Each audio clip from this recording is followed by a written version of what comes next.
JavaScript का and to and एक flow. जब हम एक जूनियर की तरह किसी प्रोजेक्ट को ज्वाइन करते हैं, तो हमारा काम सिर्फ इतना ही रहता है कि हम कोड को लिखें और बाकी की सारी टेंशन अपने सीनियर्स पर छोड़ दें। पर जब आप खुद एक सीनियर बनने जाते हो, तब आपको थोड़ा एक स्टेप बैक लेके ये सारी चीज़ों को समझना चाहिए कि आखिर जो हम कोड कर रहे हैं, वो हमारे ब्राउज़र तक पहुंच कैसे रहा है और ब्राउज़र पे वो चल कैसे रहा है। सिर्फ ये अंडर द टेबल टेक्निकल चीज़ें नहीं हैं, ये समझने वाली चीज़ें हैं, ये आपके एप्लीकेशन के परफॉर्मेंस पे काफ़ी इम्पैक्ट करती है। तो ये जो पूरा एंड टू एंड फ्लो है, इसको हम फंडामेंटली 4 लेवल्स में डिवाइड कर सकते हैं। पहला जो स्टेप रहेगा, वो रहेगा कोडिंग। यहाँ एक फंडामेंटल या एक फिलॉसफिकल क्वेश्चन आता है कि आप कोड लिखते किसके लिए हो? कोड हम लिखते हैं हमारे कलीग्स के लिए, हमारे लिए, हमारी ऑर्गेनाइजेशन के लिए। हम कल को उस कोड को देखें तो हमको समझ में आए कि हमने आखिर किया क्या है। कोई और अगर हमारी कोड को देखे तो वो समझ पाए कि हमने लिखा क्या है। क्योंकि जब तक वो कोड हमारे ब्राउज़र पे रन होने के लिए आता है, उसका पूरा का पूरा स्ट्रक्चर, पूरा हुलिया ही चेंज हो जाता है और ब्राउज़र फिर उसको अपने रीडेबल फॉर्मेट में कन्वर्ट करके कुछ और ही बना देता है। तो जो हम कोड कर रहे हैं, उसको हम एक लोकल सर्वर के थ्रू अपने ब्राउज़र पर चलाते हैं। सर्वर का काम होता है कोई एक सोर्स से चीज़ें लेकर एक क्लाइंट या एक एंड जगह पर वो उस कोड को सर्व कर देना। तो यहाँ पर हमारा जो लोकल सर्वर है, वो हमारे कोड को लेता है, उस पर काफ़ी चीज़ें ऑप्टिमाइजेशंस करता है।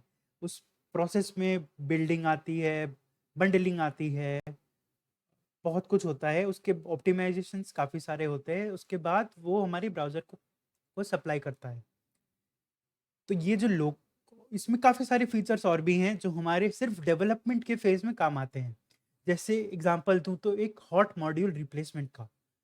यानी कि अगर हम पूरे कोड में एक छोटा पार्ट भी चेंज करते हैं, तो वो सर्वर हमारा समझ जाता है और वो उस फ़ाइल को वो फिर से हमारे ब्राउज़र को भेज देता है।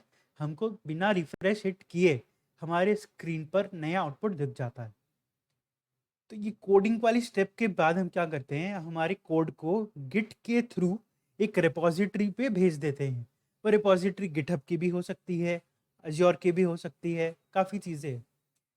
ये हम करते क्यों हैं, ताकि हमारे कॉलीग्स या हमारे सुपरवाइजर्स उस कोड को देख पाएँ, अपना कंट्रीब्यूशंस कर पाएँ, एक सोर्स रहे कोड का, जिसको लेके फिर हम नेक्स्ट स्टेप पर जाके उस कोड को एक वेब सर्वर पर डिप्लॉय कर पाएँ। जब मैं एक जूनियर था, मुझे लगता था कि बस कोड है, वो कोड ब्राउज़र पे किसी तरह पहुँच गया। जब मैं सर्वर सुनता था, तब मुझे लगता था वो हमारे बैकएंड के बारे में बात हो रही है। पर जो हमारा फ्रंट एंड का कोड है, उसको भी एक सर्वर ही हमारे ब्राउज़र तक पहुँचाता है, जहाँ वो एग्ज़ीक्यूट होता है। तो इस वेब सर्वर तक डालने के लिए हमारे कोड को 2 फेजेज़ की जर्नी करनी पड़ती है। एक होता है कंटीन्यूअस इंटीग्रेशन या सीआई और एक होता है कंटीन्यूअस डिप्लॉयमेंट। यहाँ पे जो वो एक प्रोडक्शन ग्रेड बिल्ड तक जाता है। जो हमारा लोकल बिल्ड है, वो प्रोडक्शन रेडी नहीं होता, उस पे और भी बहुत सारे ऑप्टिमाइज़ेशंस हैं जो की जा सकती हैं। वो ऑप्टिमाइज़ेशंस करके वो कोड हमारे सर्वर पर कॉन्फ़िगर होके डिप्लॉय हो जाता है। फिर जब हमारा ब्राउज़र उस जावास्क्रिप्ट को या उन फाइल्स को रिक्वेस्ट करता है, तब वो सर्वर उनको वाया नेटवर्किंग वो फाइल्स प्रोवाइड करता है। ये नेटवर्किंग एक जनरल डेवलपर के लिए उतनी मीनिंगफुल आज के दिन नहीं रह गई है, पर हम वेब पे काम करते हैं तो मेरा मानना ये है कि हमें उसका एक आइडिया होना चाहिए। उसके बाद कैशिंग कैशिंग मतलब हमारा हर स्टेप पे कुछ ना कुछ ऐसे ऑप्टिमाइजेशंस होते हैं, जहाँ वो फाइल्स को या फाइल्स के कॉपी को रखा जाता है, ताकि जब हम उसको दोबारा लेने जाएँ या वो और कहीं यूज़ हो, तो उसका सप्लाई जल्दी से किया जा सके। तो ये नेटवर्किंग के बाद ये कैशिंग जो एक्चुअल हमारे परफॉर्मेंस पे काफ़ी इम्पैक्ट करती है, उसको हम डीप में देखेंगे।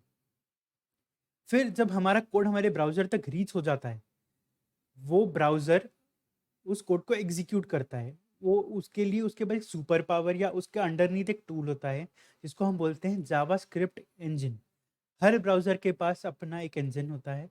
क्रोम के पास V8 है। तो उस इंजन के थ्रू हमारा कोड एग्ज़ीक्यूट होता है और उसके बाद जब कोड का काम खत्म या एक स्पेसिफिक इवन छोटे पीस का काम खत्म होता है, तो उसको डिलीट किया जाता है मेमोरी से। उसको बोलते हैं गार्बेज कलेक्शन। तो इस पूरे एंड टू एंड फ्लो को एक-एक करके हम देखेंगे ज़रूर। बट हमारा जो अभी फर्स्ट ऑब्जेक्टिव रहेगा, वो रहेगा जो चीज़ें हमारे डेवलपमेंट जर्नी में सबसे ज़्यादा हेल्प करें। बेसिक एग्ज़ीक्यूशन समझ के, फिर हम जावास्क्रिप्ट के बेसिक फंडामेंटल समझ पाएँ, जैसे क्लोजर्स, स्कोप, ताकि हम मोर मीनिंगफुल कोड लिख पाएँ। उसके बाद हम बाकी सारी चीज़ों में थोड़े डेप्थ के साथ देखेंगे।